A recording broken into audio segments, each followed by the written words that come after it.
السلام عليكم ورحمة الله وبركاته. أصحابتين كسور بهذا القناة كنا فضلنا هديان وعسوتين سبسكرايب إنه لها بالكنا تابس يا أدنى نقطات داوده كوات داهون الجوكتنا لاك تشيرت وحقينه سؤال وهذا يا أدين الله مركلة رنتي آد يا أدين كوجو مهت علين هي أصحابتين نوصو بيرتي أصحابتين هرون وقول جوكتبه سبورت قاعد سيسان أدد مهسنتين أمانتين با ما أنتوا حكاد لدونا إن شاء الله تعالى خابك صحن ناس نوجينتا sida badan aan ogsoonahay waxaa jirta hooyooyinka cabta caruurta naaska oo qura la siiyo inaysan kobcaynin ama ay cayilaynin ama aynan seexanaynin ilaa caano caadiya ay ka siiyaan oo kuwa formulada ah. Marka maxaa sababayo waxyaabahaasi? Waxyaabaha sababayo waxaa weeye fast hotoro caanaha ilaah ayaa maxay haytood ugu talagalay hooyada inay ku quudiso ilmaheeda caanaha naaska.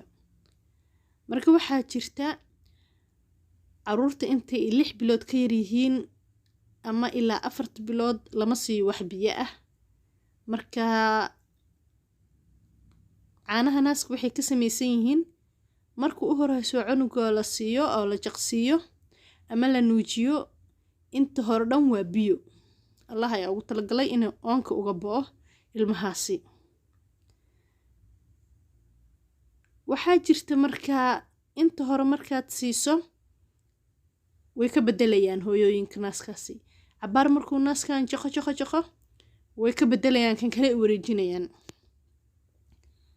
Marka ma ahan wax saxan marka arrinkaasi hooyooyinka sameeya.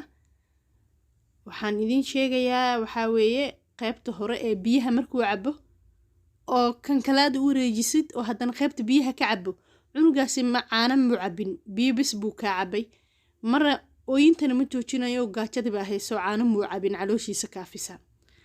Marka waxaa loo baahan yahay hal naas inaa u deysi ilmaha hadduu jaqo qaybta u horeyso biyaha ahay Allah ayaa ugu talagalay inuu oonka uga bo'o qaybta ku xigtay oo cuntada u dhigmato caanaha adkaa ahne isla naaska waa inuu ka jaqaan.